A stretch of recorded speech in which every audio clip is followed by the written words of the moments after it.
নৰেন্দ্ৰ মোদী ডাঙৰীয়াৰ দৰে এগৰাকী মহান নেতাক তৃতীয়টো কাৰ্যকালৰ বাবে প্ৰধানমন্ত্ৰী হিচাপে আসনত অধিষ্ঠিত কৰাৰ নিমিত্তে এই ধুবুৰী লোকসভা সমষ্টিৰ পৰা ভাৰতীয় জনতা পাৰ্টি আৰু UPPL সমৰ্থিত AGP প্ৰাৰ্থী জাভেদ ইছলাম ডাঙৰীয়াক আপোনালোকে বিপুল ভোটত হাতীৰ ছবিত ভোট দি জয়যুক্ত কৰক আৰু মোদী ডাঙৰীয়াক তৃতীয়টো কাৰ্যকালৰ বাবে প্ৰধানমন্ত্ৰী হিচাপে আসনত অধিষ্ঠিত কৰক।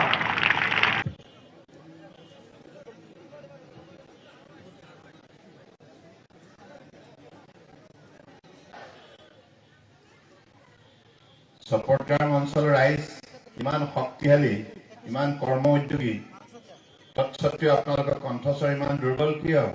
ভাৰত মাতা কি গুৰুত্ব নিদিয়াকে থকাৰ বাবে আজি অসম তথা উত্তৰ পূৰ্বাঞ্চল যাক মোদী ডাঙৰীয়া অষ্টলক্ষ্মী বুলি কৈছে, এই সম্পদশালী শক্তিশালী অঞ্চল ভাৰতবৰ্ষৰ বুকুত পিছ পৰি আছিল। কিন্তু আজি আমি এতিয়া পিছপৰা নহয়। ভাৰতবৰ্ষৰ হ'ব বিশ্বৰ সৰ্বাধিককৈ শক্তিশালী উন্নত ৰাষ্ট্ৰ অহা 25 বছৰ ভিতৰত, অৰ্থাৎ 2047 ভিতৰত। কংগ্ৰেছৰ কাৰ্যকালত সঘনাই বিদেশী শত্ৰুৱে আক্ৰমণ কৰিছিল, দেশৰ জনগণক অনিশ্চয়তাৰ মাজত ৰাখিছিল, আতংকিত কৰি তুলিছিল আৰু সেই অশান্তি যে মোদী ডাঙৰীয়াই দূৰ কৰিলে। ইয়াৰ উপৰিও আজি অসমৰ বুকুত শান্তি প্ৰতিষ্ঠা কৰাৰ ক্ষেত্ৰত মোদী ডাঙৰীয়া আৰু অমিত শ্বাহ ডাঙৰীয়াৰ যি উল্লেখযোগ্য অৱদান আছে, এই কথা আমি সকলোৱে মনত ৰাখিব লাগিব। আজি অসমৰ বুকুত হত্যা, হিংসা, লুণ্ঠন, আজি বোমা বিস্ফোৰণ, এই কথাবিলাক বন্ধ হৈ গ'ল। এইকাৰণে বন্ধ হ'ল কাৰণ অসমৰ বুকুত থকা সকলো উগ্ৰপন্থীৰ সৈতে আলাপ আলোচনাত মিলিত হৈ তেখেতসকলক মূল পথলৈ আনি সকলোৱে অস্ত্ৰ সম্বৰণ কৰি অসমত শান্তি প্ৰতিষ্ঠাৰ কৰে। সাংবাদিক বন্ধুসকলক মই আন্তৰিকতাৰে ধন্যবাদ জনাইছোঁ।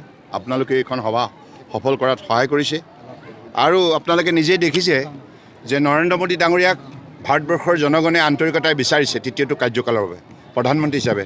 তেখেত প্ৰধানমন্ত্ৰী হৈ থাকিলে দেশত শান্তিও হ'ব, দেশ সুৰক্ষিত হ'ব, দেশ উন্নয়নৰ ক্ষেত্ৰত দৃঢ়তাৰে আগুৱাই যাব। এই কথা 10 বছৰত প্ৰমাণ হৈছে। কংগ্ৰেছ নোৱাৰে, Congress is a total failure.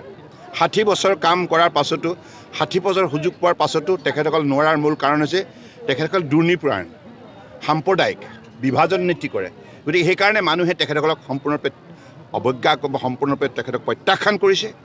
আৰু আনপিনে মোদী ডাঙৰীয়াৰ সবকা সাথ সবকা বিকাশ নীতিৰ যোগেদি গোটেই ভাৰতবৰ্ষৰ 140 কোটি 84 লাখ লোকক ঐক্যবদ্ধ কৰি পেলাই দেশ শক্তিশালী কৰিলে। 5ম স্থানত ভাৰতবৰ্ষক যি প্ৰতিষ্ঠা কৰিলে অৰ্থনীতি হিচাপে, সৰ্ববৃহৎ অৰ্থনীতি হিচাপে। গতিকে সেইবাবে আগন্তুক দিনত এইখন ভাৰতবৰ্ষক যাতে পৃথিৱীৰ অন্যতম শক্তিশালী উন্নত ৰাষ্ট্ৰ হিচাপে গঢ়ি তুলিব পৰা যায়, তাৰ বাবে নৰেন্দ্ৰ মোদী ডাঙৰীয়াৰ দৰে সৎ আৰু নিষ্ঠাৱান শক্তিশালী নেতাৰ প্ৰয়োজন। এই কথা ভাৰতবৰ্ষৰ প্ৰতিজন নাগৰিকে উপলব্ধি কৰিছে। সেই গভীৰ উপলব্ধিয়ে এইবাৰ নিৰ্বাচনত আমাক জয়যুক্ত কৰে।